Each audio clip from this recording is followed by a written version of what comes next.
محترم سامعین، السلام علیکم ورحمۃ اللہ وبرکاتہ۔ اگر آپ میرے چینل پر نئے ہیں تو میرے چینل کو لائک اور سبسکرائب کر دیں۔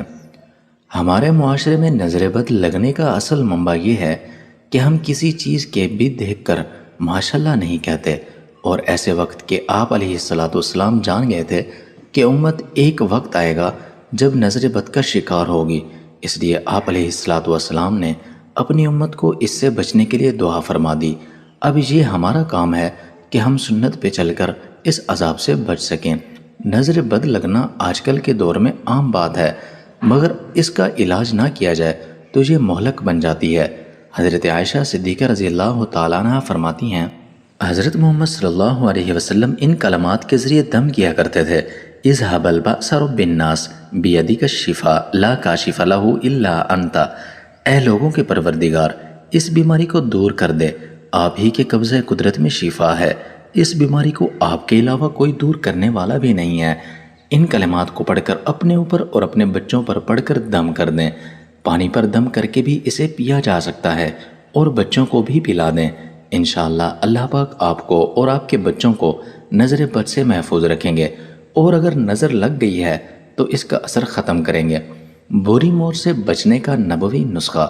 حضرت عثمان رضی اللہ تعالیٰ عنہ کہتے ہیں کہ حضرت حارث بن نعمان رضی اللہ عنہ کی بینائی جا چکی تھی۔ انہوں نے اپنی نماز کی جگہ سے لے کر اپنے کمرے کے دروازے تک ایک ایسی رسی باندھ رکھی تھی کہ جب دروازے پر کوئی مسکین آتا تو اپنے ٹوکرے میں سے کچھ لیتے اور رسی کو پکڑ کر دروازے تک جاتے اور خود اپنے ہاتھ سے اس مسکین کو دیتے۔ گھر والے ان سے کہتے، آپ کی جگہ ہم جا کر مسکین کو دے آتے ہیں، آپ بینائی سے بھی محروم ہیں، آپ کیوں تکلیف کرتے ہیں؟ آپ کے گھر والوں کا اصرار جب حد سے بڑھ جاتا تو آپ فرماتے، میں نے رسول اکرم صلی اللہ علیہ وسلم کو یہ فرماتے ہوئے سنا کہ مسکین کو اپنے ہاتھ سے دینا یہ بری موت سے بچاتا ہے۔ مسکین کو کھانا کھلانے کا کتنا بڑا اجر بتایا ہے۔ سرور کائنات صلی اللہ علیہ وسلم نے، کاش ہمیں بھی ایسا ایمان نصیب ہو جائے، ہم بھی مسکینوں کو کھانا اسی عزت اور احترام سے کھلائیں، اور ہم بھی موت کے وقت ذلت سے محفوظ ہو جائیں۔ پریشانی اور غم دور کرنے کا نبوی نسخہ۔ حضرت انس بن مالک رضی اللہ تعالیٰ عنہ فرماتے ہیں کہ نبی کریم صلی اللہ علیہ وسلم جب نماز سے فارغ ہوتے تو دایاں ہاتھ اپنے سر پر پھیرتے اور فرماتے، بسم اللہ الذی لا الہ الا هو الرحمن الرحیم، اللہم اذہب عنی الہم والحزن۔ اللہ کے نام سے شروع کرتا ہوں جس کے سوا اور کوئی معبود نہیں، وہ بڑا مہربان اور بہت ہی زیادہ رحم کرنے والا ہے۔ اے اللہ، تو ہر فکر اور غم کو مجھ سے دور فرما دے۔ ایک روایت میں یہ ہے کہ اپنا دایاں ہاتھ اپنی پیشانی پر پھیرتے اور فرماتے، اللہم اذہب عنی الہم والحزن۔ ترجمہ، اے اللہ، تو ہر فکر اور غم کو مجھ سے دور فرما دے۔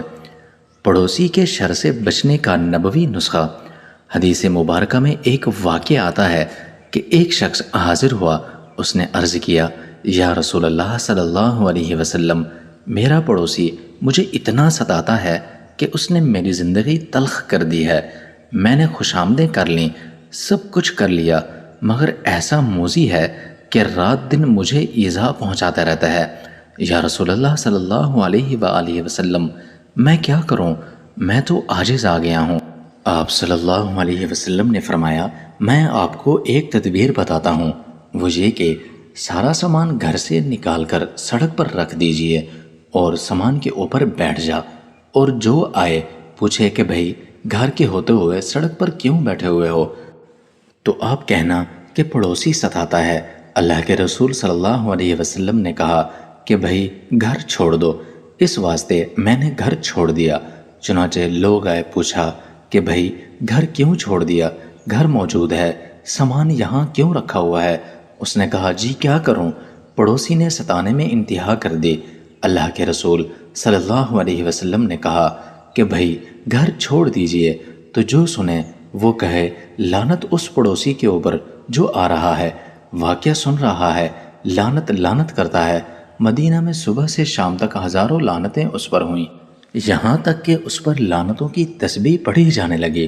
وہ پڑوسی موذی عاجز آیا، اس نے آگے ہاتھ جوڑے اور کہا، خدا کے واسطے گھر چل، میری زندگی تو تباہ و برباد ہو گئی، اور میں وعدہ کرتا ہوں کہ عمر بھر آپ کبھی بھی میں نہیں ستاؤں گا بلکہ تیری خدمت کروں گا۔ اب انہوں نے نخرے کرنے شروع کر دیے کہ بتا پھر تو نہیں ستائے گا۔ اس نے کہا حلف اٹھاتا ہوں کبھی بھی نہیں ستاؤں گا۔ الغرض اسے گھر میں لایا، سارا سامان خود رکھا اور روزانہ ایذا پہنچانے کی بجائے خدمت شروع کر دی۔ تو یہ تدبیر حضور علیہ السلام نے اپنی عقل سے بتلائی تھی، وحی کے ذریعے سے نہیں۔ تو پیغمبر عقل مند بھی اتنے ہوتے ہیں کہ ان کی عقل کے سامنے دنیا کی عقل حیران و ششت رہ جاتی ہے، اور اس کی وجہ یہ ہے کہ عقل اللہ تعالیٰ سے تعلق قوی ہونے کا نام ہے۔ اللہ تعالیٰ سے تعلق ہوگا تو دل کا راستہ سیدھا ہوگا۔ عقل مندی یہی ہے کہ اخیر تک کی بات آدمی کو سیدھی نظر آ جائے، اور وہ بغیر تعلق مع اللہ کے نہیں ہوتی۔ اگر تعلق اللہ سے نہ رہے پھر آدمی عقل مند بنے، وہ عقل نہیں، چلاکی اور عیاری اور مکاری ہوتی ہے۔ عیاری اور چیز ہے، عقل مندی اور چیز ہے، چلاکی اور چیز ہے، دھوکہ دہی اور چیز ہے۔ دھوکہ دہی سے اپنی غرض پوری کی جاتی ہے، عقل میں کسی کو دھوکہ نہیں دیا جاتا، سیدھی بات تدبیر سے انجام دی جاتی ہے تو سیدھا ہوگا۔ عقل مندی یہی ہے کہ اخیر تک کی بات بھی آدمی کو سیدھی نظر آ جائے، وہ بغیر تعلق مع اللہ کے کبھی بھی ممکن نہیں ہو سکتی۔ اللہ تعالیٰ سے اگر تعلق نہ ہو پھر آدمی عقل مند بنے تو وہ عقل نہیں بلکہ چلاکی اور عیاری ہوتی ہے۔ عیاری اور چیز ہے، عقل مندی اور چیز ہے، چلاکی میں دھوکہ دہی ہوتی ہے۔ دھوکہ دہی سے اپنی غرض پوری تو کی جا سکتی ہے، عقل میں کسی کو دھوکہ نہیں دیا جا سکتا بلکہ سیدھی بات تدبیر سے انجام دی جاتی ہے۔ تو انبیاء علیہم السلام کی نسبت اللہ تعالیٰ سے کس کا تعلق زیادہ مضبوط ہو سکتا ہے؟ تو ان سے زیادہ عقل بھی کسی کی بھی کامل نہیں ہو سکتی۔ تفسیر ابن کثیر جلد صفحہ نمبر 259۔ پاؤں کی تکلیف دور کرنے کا نبوی نسخہ۔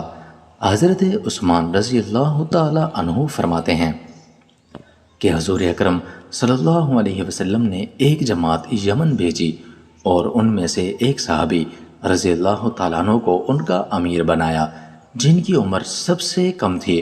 وہ لوگ کئی دن تک وہاں ہی ٹھہرے اور کہیں اور نہ جا سکے۔ اس جماعت کے ایک آدمی سے حضور علیہ السلام کی ملاقات ہوئی۔ حضور علیہ السلام نے فرمایا اے شخص تجھے کیا ہوا ہے؟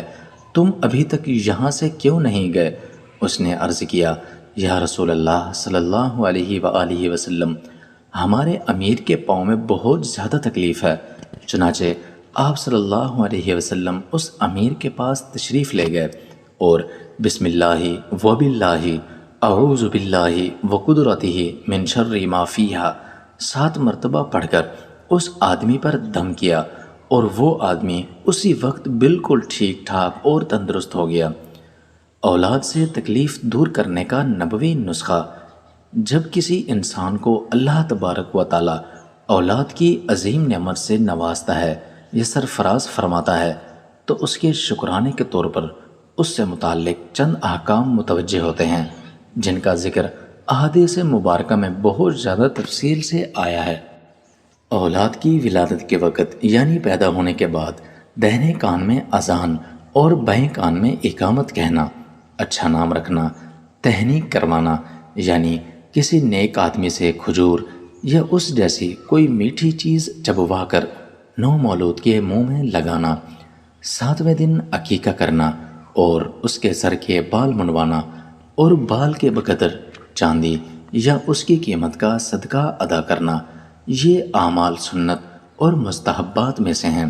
رسول اللہ صلی اللہ علیہ وآلہ وسلم نے حضرت حسنین کریمین رضی اللہ تعالی عنہم اجمعین کی ولادت پر یہ امور انجام دیے اور ارشاد فرمایا ہر بچہ عقیقے کی وجہ سے گروی ہوتا ہے، اس لیے 7ویں دن اس کی طرف سے جانور ذبح کیا جائے اور اس کے بال کاٹے جائیں۔